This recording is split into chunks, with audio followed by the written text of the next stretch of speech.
꽤 전에 있었던 일이지만 백화점에 갔었다. 쇼핑을 마치고 밖에 있는 벤치에 앉아 담배를 피우다 별 생각 없이 옆에 있던 쓰레기통 안을 들여다보았다. 안은 거의 비어 깨끗했지만 휴대폰이 하나 버려져 있었다. 내버려뒀으면 좋았을 텐데 멍청하게 그걸 주워들었다. 폴더폰인데 힌지가 뒤틀려 완전히 망가져 있었다. 쓰레기통에 다시 내버리려다 문득 메모리 카드를 확인해보니 1GB짜리 미니 SD가 들어있었다. 운이 좋다 싶어 신이 난 나는 메모리 카드만 챙겼다. 이게 잘못이었다. 집에 돌아와 PC를 켜고 카드를 꽂아보았다. 뭐가 들어있나 신경이 쓰여서 말이야. 야한 사진이라도 있지 않을까 두근대며 열어보니 사진이 100장 정도 있었다. 첫 번째 파일을 열고 순서대로 사진을 봤지만 재밌는 건 전혀 없었다. 중년의 여자와 그달인 듯한 젊은 여자의 사진이 주로, 그거 말고는 도쿄나 후쿠오카의 랜드마크 사진이 있을 뿐이었다. 아저씨가 가족이랑 출장 나가서 찍은 사진들 같았다. 시시하다는 생각에 두근거림은 잦아들었지만 별 생각 없이 계속 사진을 보고 있자니 이상한 게 나왔다. 어두운 방 안 긴 머리카락에 여자 뒷모습이 보인다. 조금 기대했다. 왜냐하면 여자가 알몸이었거든. 두근거리면서 다음 사진을 보자 여자가 이쪽으로 몸만 돌려 시선을 보내고 있었다. 어라?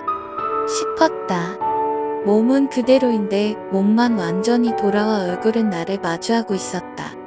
마치 엑소시스트의 한 장면 같았지만 더욱 기분 나빴던 건 따로 있었다. 여자의 눈이 없었던 것이다. 머리에 가려있다던가 하는 게 아니라 눈 부분이 피부처럼 되어 있었다. 마치 뺨처럼 자연스럽게. 이게 뭔가 싶어 나는 다음 사진을 열었다. 그랬더니 새까만 화면이 펼쳐졌다. 그 다음도 그 다음 장도 새까매서 3장 연속 새까만 화면만 뜨고 끝났다. 솔직히 기분이 나빴지만 휴대폰 주인이던 아저씨가 장난이라도 친 거라 생각하기로 했다. 나는 카드를 포맷해버리기로 했다. 하지만 포맷을 클릭한 순간 방에 불이 나갔다. 나는 아파트에서 자취하고 있는데 5년 살면서 그런 일은 처음이었다. 밤 10시 정도였기에 당연히 어두웠지만 노트북만은 켜져 있어 깜깜하지 않았다. 창밖을 보자 슈퍼 불빛이 보였다. 정전은 아닌가? 두꺼비 집이 떨어졌나 싶어 현관으로 가는데 부엌에서 또각하고 소리가 들려왔다. 움찔했다. 자취니 나 말고 다른 사람이 집에 있을 리 없다. 기분 탓이라 심호흡하고 복도로 나왔다. 어두컴컴의 빛 대신 아까 전까지 쓰던 노트북을 들어 비췄다. 그 순간 또각또각또각 하고 부엌에서 소리가 들려왔다. 구두를 신고 걸어오는 소리가. 더 이상 기분 탓이라고 스스로를 속일 수준이 아니었다. 확실히 들려오는걸? 나는 으악 하고 소리를 지르며 현관으로 뛰쳐나갔지만 뒤에서 무언가가 쫓아오는 발소리가 들려왔다. 반쯤 울먹이며 두꺼비집 전원을 올리자 두세 번 깜빡이다 불이 들어왔다. 평소처럼 흰 복도 그대로다. 물론 아무것도 없었다. 내가 조금 전까지 있던 방에서는 TV가 엄청난 소리를 내며 켜져 있었다. 조심스레 들어가 보니 TV가 켜져 있고 소리도 최대로 되어 있었다. 두꺼비집 떨어질 때께 TV는 켜지도 않았고 소리도 보통 수준이었을 텐데 TV를 끄고 나는 아직 내 손에 노트북이 들려있다는 걸 깨달았다. 모니터에는 포맷이 완료되었습니다. 라는 메시지가 떠 있었다. 그걸 보니 왠지 모르게 끝났다 싶었다. 아까 전 들려왔던 발소리도 기분 탓이리라 싶었다. 잠을 청했지만 솔직히 무서워서 방에 불을 켜고 누웠다. 어느 정도 잤는지는 모르겠지만 어떤지 가슴이 답답해 나는 눈을 떴다.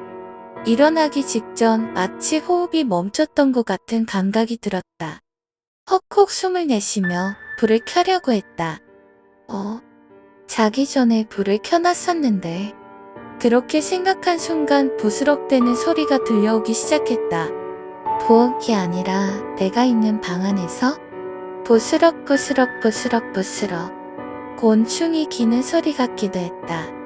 아마 바퀴벌레겠지. 싫기는 하지만 무섭지는 않아. 그렇게 스스로를 속이려 했지만 몸은 이미 잔뜩 겁에 질려 있었다. 심장은 터질 듯 빠르게 뛰고 귀는 막힌 것처럼 멍해졌다. 일어나 불을 켤까 싶었지만 만약 더 두꺼비 집이 내려간 거라면 이번엔 현관까지 가지 못할 거라는 생각이 들었다. 결국 나는 눈을 감고 그대로 잠을 청하기로 했다. 그랬더니 소리는 점점 가까워져 얼굴 위를 무언가가 어루만졌다. 감촉으로 알 수 있었다. 머리카락이다. 그리고 귓가에서 소리가 들렸다. 누구? 굉장히 작은 소리였지만 틀림없이 들렸다. 여자였다. 내가 할 말이라고 생각했지만 입을 꼭 다물고 대답하지 않았다. 그랬더니 부스럭대는 소리가 다시 들려오고 그것은 멀어져 갔다. 어느새인가 잠에 빠진 나는 이튿날 아침 일어나 거울을 보고 깜짝 놀랐다. 얼굴 가득 실같이 가늘게 새빨갛게 부은 자국투성이었다. 우선 회사를 쉬고 병원을 가려 했지만 그 전에 신경이 쓰여 노트북을 켰다. 어제 그 메모리 카드를 열었다. 포맷을 했는데도 안에는 파일이 들어있었다. 울고 싶었다. 보고 싶지 않았지만 어젯밤 일이 신경 쓰여 다시 사진을 열었다. 역시 그 눈이 없는 여자가 찍혀 있었다. 새까만 사진들을 보던 와중 나는 문득 깨달았다. 어제는 몰랐지만 새까만 와중 아주 약간 빛이 보였다. 구멍처럼. 다음 사진도 그래서 가장자리 쪽에는 검은빛이 엷어지고 그 너머에 피부색이 보였다. 신경 쓰여 포토샵을 써서 밝기를 조정하고 확대하던 도중 나는 알아차렸다. 이거 혹시 렌즈에 머리카락이 감겨 있는 건 아닐까? 저 너머에 있는 건 그 여자의 눈 부분인 건 아닐까? 혹시 아닐지도 모르지만 그렇게 생각하자 도저히 견딜 수가 없었다. 나는 메모리 카드를 뽑고 할머니가 준 부적을 꼭 쥔 채 근처 신사로 달려갔다. 그리고 메모리 카드를 경내 구석에 묻고 온 힘을 다해 도망쳤다. 그날은 회사도 쉬고 피부과에 가서 약을 받고 돌아왔다. 집에 돌아올 무렵에는 스스로가 바보 같아 공포감도 옅어졌다. 하지만 방에 들어서자 어쩐지 심장이 아파왔다. 기도 이상하다. 왜인가 당황해 노트북을 확인했지만 당연히 메모리 카드는 없었다. 신경과민인가 싶어 모니터를 보니 내 문서에 본 적 없는 폴더가 있었다. 안 좋은 예감이 들어 열어보니 역시나 그 사진이었다. 전부 들어있었다. 결코 파일을 옮겨놓은 적이 없었는데도 이제 무리라고 생각한 나는 그날 중으로 노트북을 중고가게에 넘겼다. 일단 포맷을 확인을 했지만 알지는 그 후로는 무서워서 차마 컴퓨터를 살 생각도 않고 있다. 얼굴에 남부은 자국도 사라졌고 이상한 소리도 더는 들리지 않는다. 종종 긴 머리카락이 주머니에 들어있곤 하지만 뭐 기분 탓이겠지. 여러분도 뭘 주울 때는 조심하라고.